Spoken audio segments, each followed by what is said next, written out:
C'est une bombe sanitaire en puissance, un cluster potentiel aux portes de Paris. La zone où sont retenus les passagers irréguliers arrivés à l'aéroport de Roissy, la ZAPI pour les initiés, accueille des ressortissants de toute nationalité, y compris des Indiens, dans des conditions déplorables. La Croix-Rouge tirait la sonnette d'alarme le mois dernier.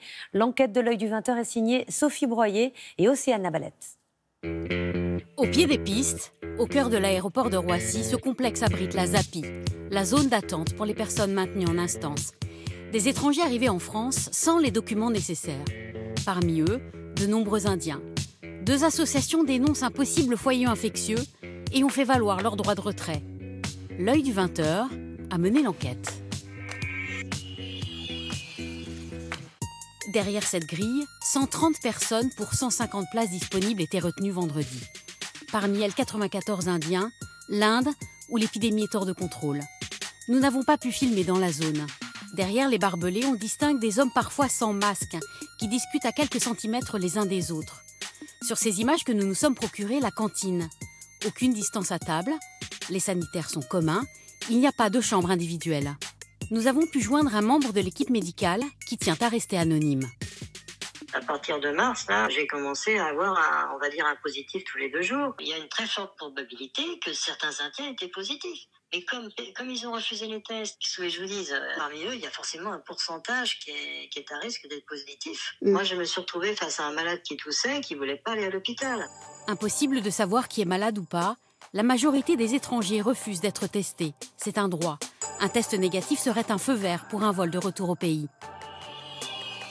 Les personnes en transit illégal peuvent être gardées 20 jours maximum dans la ZAPI. Dans cette annexe du tribunal qui jouxte la zone, un juge des libertés doit se prononcer sur leur sort.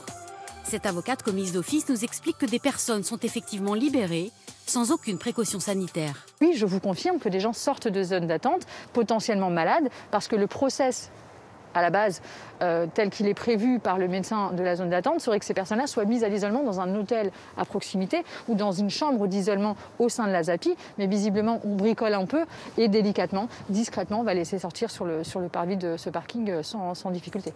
Ce soir-là, 2 Indiens sont libérés, faute d'avoir été assistés dans leur démarche par les associations. Rien ne les oblige à respecter une quelconque quarantaine. Ils peuvent aller où ils veulent. Avez-vous été testé contre le Covid? Non. Et comment vous sentez-vous? Ça va.